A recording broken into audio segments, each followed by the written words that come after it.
video, we're going over our next project, which is the cryptography project. And this was actually one of my favorite projects during the course. And it also happens to be one of the easiest projects during the course. So let's get into it. So first off, what is cryptography? Well, cryptography is just the collective field of transferring information across some free channel such that anyone's able to see the information you transmit, but not everyone is readily able to actually read or understand that information. It's like hiding information in plain sight. And so the ciphers we're going to be working with this week are known as substitution ciphers. And so what are these substitution ciphers? Well, substitution ciphers, imagine if we take our message that we want to encrypt, we look at the first letter. So we look at maybe letter A, right? We're going to look for all the letter A's within our message. And we decide to replace every single letter A maybe with the letter H. So every single A in our message becomes now an H. Then we look for every single B in our message, and maybe we'll make that the letter M. So every single B we see will make the letter M. And we do that for every single letter within our original message. And it's a one-to-one matching up. So for example, if A turns into H, we can't have any other letter within our original message also turn into H. One letter can only replace one other letter. And so when we end up completing this encryption, it looks like a jarbled mess. And it was a jarbled mess for a long time. Cipher breakers were unable to break the substitution. But as cipher breakers got better at their techniques, we found something that we could actually exploit. And that was patterns within the English language. So as many of you guys might know, the letter E is the most common letter that we use when we're actually writing or speaking English. It just so happens that many English words tend to use the letter E. So along those same lines, cipher breakers notice patterns within the English language. And from those patterns, we can actually work backwards to figure out what the original message is if we get a substitution type ciphered message. And so if we're working with ciphers this week, we need to work with strings. And so strings are just words. It's just a fancy programmer's term for a set of characters. That's what a string is. It's just a set of characters. It can be a word, it can be like nonsense, but it's just a set of characters. And so if we want to work with characters, we might want to translate it into a better form that MATLAB can work with a little bit easier. MATLAB sure can work with strings relatively easily, but it'd be better if we convert it into some sort of numerical form. So the first thing we can do is we can convert a string into something known as ASCII. And what ASCII does is it assigns a number for each character. So the letter H turns into the number 104, the letter E turns into the number 101, etc. for this original string. And so this is a relatively easy step. There's a built-in function in MATLAB that will translate any string into a matrix that contains the numbers in ASCII of the original string you're working with.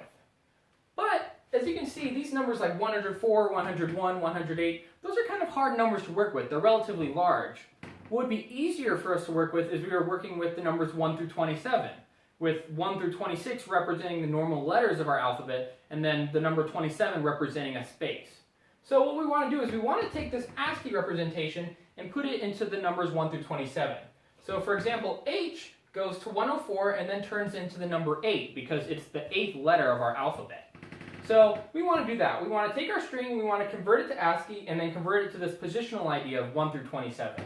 So that's going to be the first part of the project. You're going to be creating two functions, down low and down low inverse, and one of them is going to take a string and convert it to this positional idea, and the other is going to take a positional idea and then reconvert it back to a string.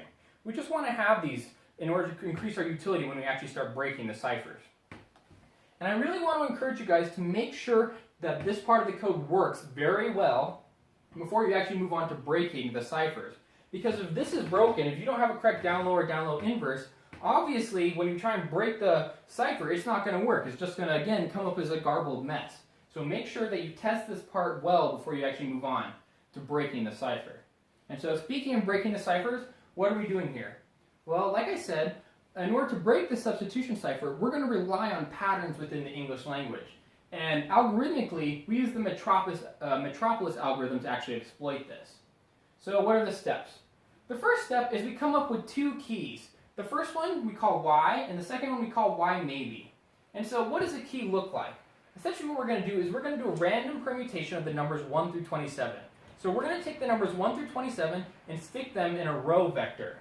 And it's just going to be any random order. So for example, maybe the first number within our matrix is going to be the number 8. Well, the number 8 is in the first position, and 8 stands for the letter H. So now we know in our key that H corresponds to the first position, which is letter A. So H corresponds to A. And then maybe the second position of our matrix is the number 5, which we know corresponds to the letter E. So letter E now corresponds to number 2, which is B. So as you can see this, we're going to create this random permutation, and depending on what number is located where determines what we think the cipher originally was. That they originally translated an A into now an H, or B now into an E. So we create this random permutation Y, and then Y maybe is going to be almost like Y. Essentially what we're going to do is we're going to take Y, this random permutation, and we're going to take any two elements within Y and we're going to switch them. So maybe we decide to switch positions 1 and 2, and we'll switch them. And so that turns into Y maybe. So Y maybe is almost exactly like Y, it's just two randomly chosen positions are switched with each other. So those are our keys we're going to be working with, Y and Y maybe. The next thing we do is the real magic when it actually comes to breaking this cipher. We're going to be calculating something called the log likelihood of these keys. So we take this matrix M, which within the project PDF, I think they call it as this probability letter matrix. And essentially what it describes is, once we try and decipher our message using our Y and Y maybe, we get a series of letters, right, which may or may not be the real words we're looking for. But what this letter probability matrix does is, it says, hey, if I have this letter here, how likely is it that the letter following it would follow it in a real English word? And so again, in the PDF, they like to describe the importance of the letter probability matrices and looking at the letter Q, right? If we have a letter Q, we know almost always a letter U should be following a letter Q. And so that's what the letter probability matrix helps describe. It helps say, hey, look, if I have a certain letter, how likely is this next letter to actually follow it if we're working with real English words? And so by doing this, if we take Y, Y maybe, and we try and decipher the message, we come up with a value using this matrix that describes how well our cipher actually worked at creating real English words, or something that's actually readable. So again, just repeating, what this does is it deciphers our original message using our keys, and then it says, hey, how good is this key? Did it make something that looks like real English language? And so once we get the log likelihood values of both Y and Y maybe, we go to this conditional area.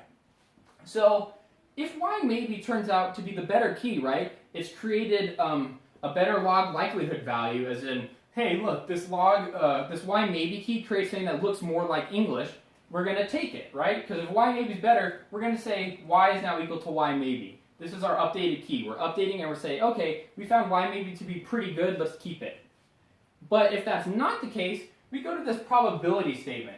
We might still assign Y to be equal to Y maybe, if and only if, and then this is the probability. We're going to take some number alpha, and it's going to be a random number between 0 and 1, and then we're going to see if it's less than this statement here, which is the minimum of an exponential or 1.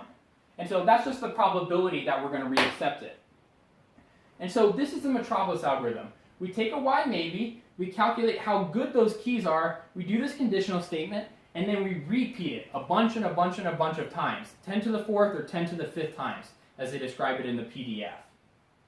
And basically, once we complete this 10 to the 4th or 10 to the 5th times, we're hoping that by switching these random values, we're going to end up finding a Y maybe that has a really, really good log likelihood value, as in it found something that really creates English text. And then, with that one, we'll keep it, and then hopefully we'll get out the correct message. So I want to make a few more statements about this algorithm. One thing you should notice is that we're working with probabilities in randomness. This means that there's no indication or no guarantee that we'll actually receive the right answer, even if we do this loop 10 to the 4th or 10 to the 5th times, right? We're working with randomness and probability. That means there's no guarantee it'll work. So I just want you guys to be careful when you're actually running your code. If you run your code once and it doesn't print out the right thing, don't feel bad about that, right? Because that could have just been an unlucky trial. You might not necessarily have some sort of error, right? You should repeat it a few times just to make sure. Because even though we built this algorithm, and even though we're going to run it a bunch of times, there's still no guarantee it'll work. And so yeah, that's about this week's project. It should be pretty simple. You guys need to be careful when creating this. Just make sure that you test it thoroughly before you move on to this part. And then this should be very easy. It's only a few lines of code. And yeah, that's about it. I'll see you guys in the next one.